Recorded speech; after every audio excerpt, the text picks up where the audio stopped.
नमस्कार साथीहरू, स्वागत छ तपाईँलाई हाम्रो युट्युब च्यानलमा, जहाँ हामी माइक्रोसफ्ट वर्डको महत्त्वपूर्ण विशेषताहरूबारे सिक्नेछौँ। आजको भिडियोमा हामी लेआउट ट्याबको प्रयोग कसरी गर्ने भन्ने विस्तृत जानकारी दिनेछौँ। यदि तपाईँ स्टुडेन्ट, अफिस वर्कर वा कोही पनि हुनुहुन्छ जसलाई वर्डमा राम्रोसँग काम गर्नुपर्छ भने यो भिडियो तपाईँको लागि अत्यन्त उपयोगी हुनेछ। भिडियो हेरेपछि तपाईँलाई page setup, page orientation, column, indent, line spacing जस्ता महत्त्वपूर्ण सेटिङ थाहा हुनेछ। यदि तपाईँ हाम्रो च्यानलमा नयाँ हुनुहुन्छ भने like, comment, share and subscribe गर्न नबिर्सनुहोस्। सुरु गरौँ।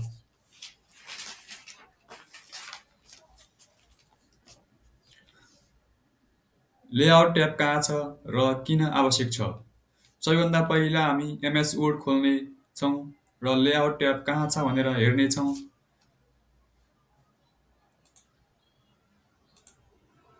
लेआउट ट्याब माइक्रोसफ्ट वर्डको रिबन मेनुमा उपलब्ध छ। यो ट्याब विशेष गरी डकुमेन्ट फर्मेटिङको लागि उपयोग गरिन्छ। यदि तपाईँ पेज सेटअप वा डकुमेन्टको डिजाइन सुधार गर्न चाहनुहुन्छ भने लेआउट ट्याबको उपयोगी हुन्छ। अब हामी लेआउट ट्याबको भित्री भएका प्रत्येक सेक्सनलाई विस्तृत रूपमा हेरौँ। पेज सेटअप सेक्सनको प्रयोग। लेआउटभित्र पेज सेटअप भन्ने एउटा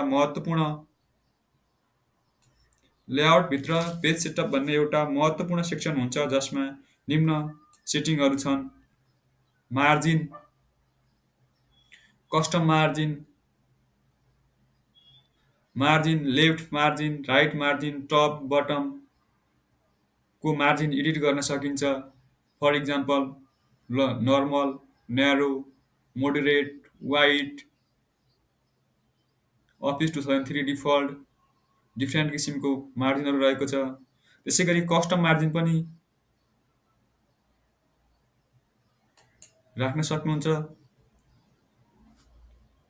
बाई डिफल्ट टप मार्जिन 1 रहेको छ, बटम मार्जिन 1 रहेको छ, लेफ्ट मार्जिन बाई डिफल्ट 1 रहेको छ, राइट मार्जिन 1, गटर मार्जिन 0, गटर पोजिसन लेफ्ट। यहाँ आएर गटरको पोजिसन पनि चेन्ज गर्न सक्नुहुन्छ।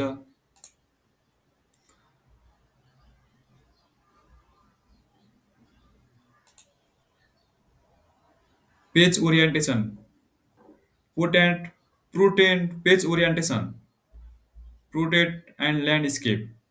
प्रोटेट भनेको भर्टिकल, पेजलाई भर्टिकल रूपमा देखाउनु पर्यो भने पोर्ट्रेटको युज गरिन्छ।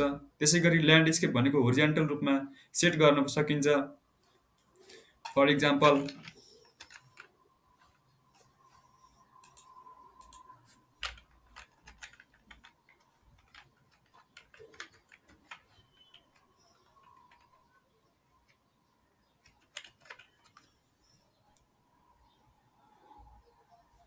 मैले केही टेक्स्ट लेखेको छु यहाँ।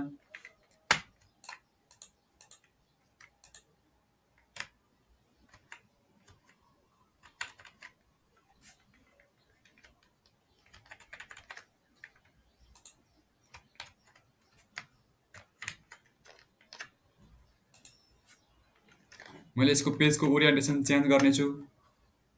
अहिले मेरो page orientation by default portrait रहेको छ भने मैले यसको पेज ओरिएन्टेसन ल्यान्डस्केप गर्नेछु। देख्न सक्नुहुन्छ मेरो पेज ओरिएन्टेसन ल्यान्डस्केप भएको छ।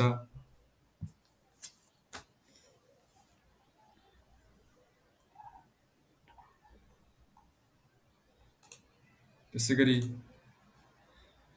अर्को रहेको छ साइज।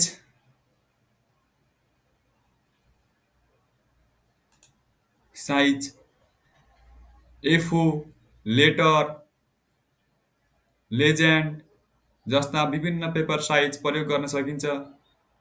लेटरको पेपरको साइज 8.5x11 रहेको छ। त्यसै गरी ट्याब बोल्ड रहेको छ।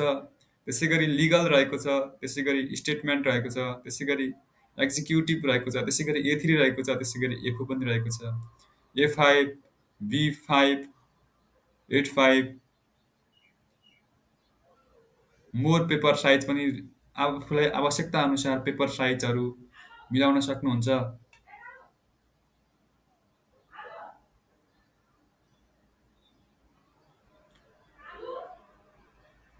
अर्को रहेको छ column single single double triple वा कस्टम कोलुम बनाई न्यू पेपर स्टाइल लेआउट तयार गर्न सकिन्छ। One column, two column, three column, fifth column, eight column, हजुर आएँ म, एट कोलुम,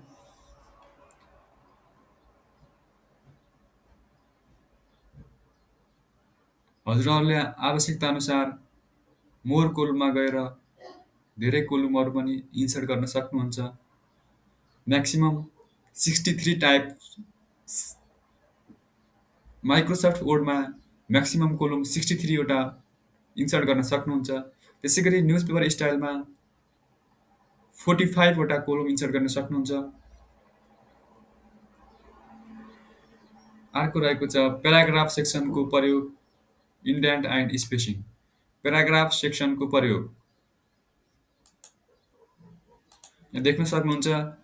प्याराग्राफ सेक्सनको प्रयोग यहाँ फर्स्टमा रहेको छ indent, left indent, right indent, before, after, different टाइपको इन्डेन्टेसन रहेको छ।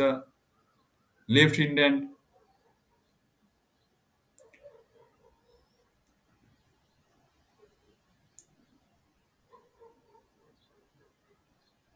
डकुमेन्टको टेक्स्ट फर्मेटिङको लागि प्याराग्राफ सेक्सन महत्त्वपूर्ण हुन्छ। इन्डेन्ट, लेफ्ट र राइट इन्डेन्ट लिएर टेक्स्टको पोजिसन सेट गर्न सकिन्छ। ह्याङ्गिङ इन्डेन्टको प्रयोग गरेर बायोग्राफीमा रिफरेन्स मिलाउन सकिन्छ।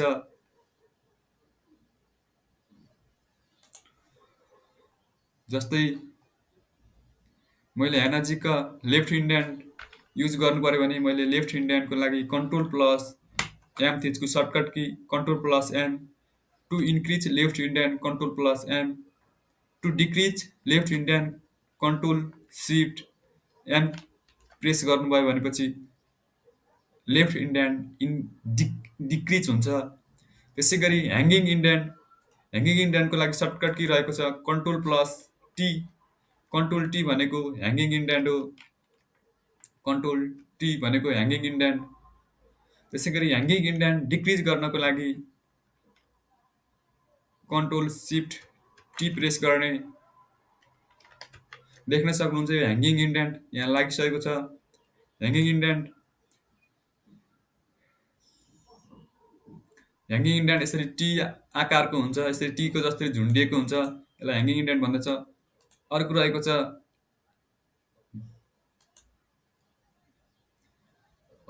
छ mirror outside and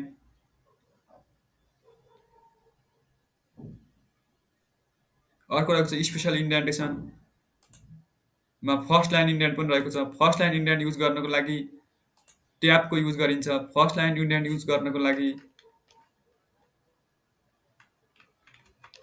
tab Ki, first line इन्डेन्ट use गर्नको लागि ट्याब की प्रेस गर्नुभयो भने फर्स्ट लाइन देख्न सक्नुहुन्छ। फर्स्ट लाइनको इन्डेन्टहरू अलि यतापट्टि सरेको छ। फेरि मैले ट्याब की प्रेस गरेँ, अझै यतापट्टि सरेको छ।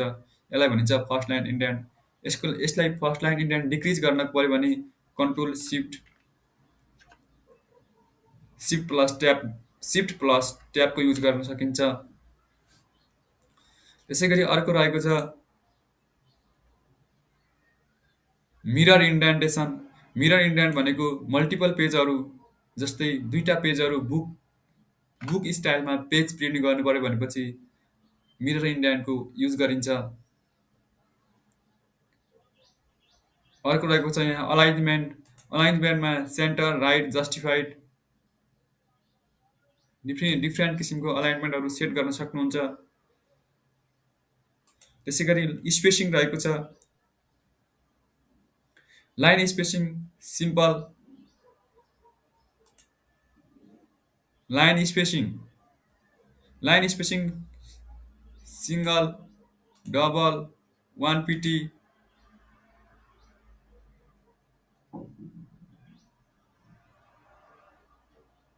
सेट गर्न सकिन्छ। Before and after paragraph spacing मिलाउन सकिन्छ। Before and after, yeah before मैले अटो राखिदिएको छु। त्यसै गरी आफ्टरमा 6 pt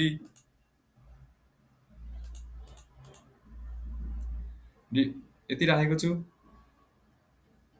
अब हामी प्याराग्राफ स्पेसिङ घटाएर डकुमेन्टको लुक्स सुधार गर्नेछौँ। यसको प्याराग्राफको स्पेसिङ घटाउनेछौँ हामी। यसको लागि सिलेक्ट गरेको छु। त्यसै गरी प्याराग्राफ यो डायलग बक्समा गएको छु। त्यसै गरी इन्डेन्टेसनमा प्याराग्राफ स्पेसिङमा गएको छु।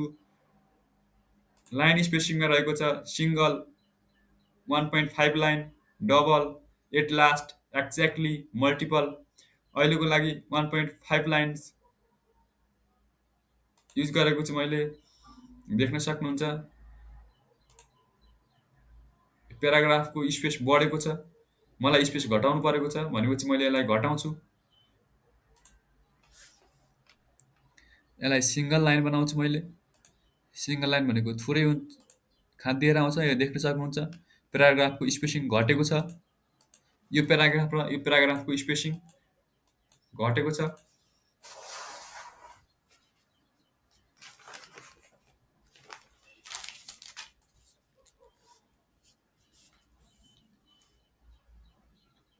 त्यसै गरी सिलेक्सन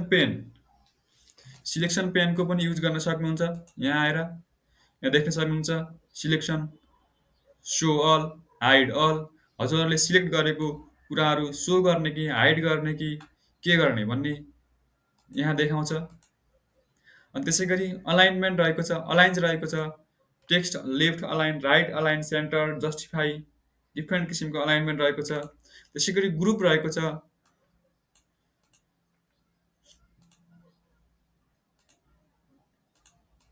म एउटा फिगर तानेको छु। यसै गरी यसको डुप्लिकेट गराएको छु। मलाई यो फिगर र यो फिगरलाई ग्रुप गर्नु पर्यो भने पहिला कन्ट्रोल क्लिक गर्छु। त्यसै गरी क्लिक गर्छु अर्को फिगरमा।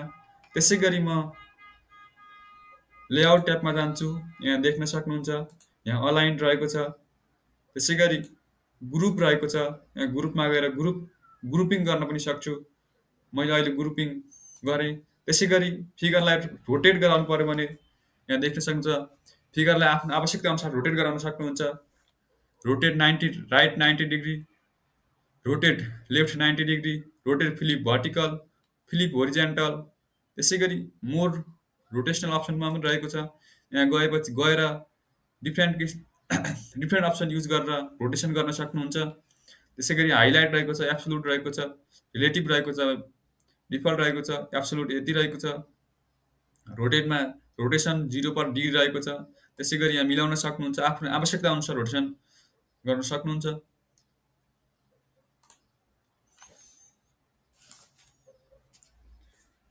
यस भिडियोमा हामी एमएस वर्ड लेआउट ट्याबको सबैभन्दा सेटिङको बारेमा सिक्यौँ। यदि तपाईँ यो ट्युटोरियल ठिक लाग्यो भने कृपया लाइक, सेयर अनि सब्सक्राइब गर्नुहोस्। यदि हाम्रो लोकसेवा प्रिपरेसन सिरिज हेर्न चाहनुहुन्छ भने कमेन्ट सेक्सनमा लेख्नुहोस्। नयाँ भिडियोको लागि बेल आइकन दबाउन नबिर्सिनुहोस्। धन्यवाद। फेरि अर्को उपयोगी भिडियोमा भेटौँला। जय नेपाल।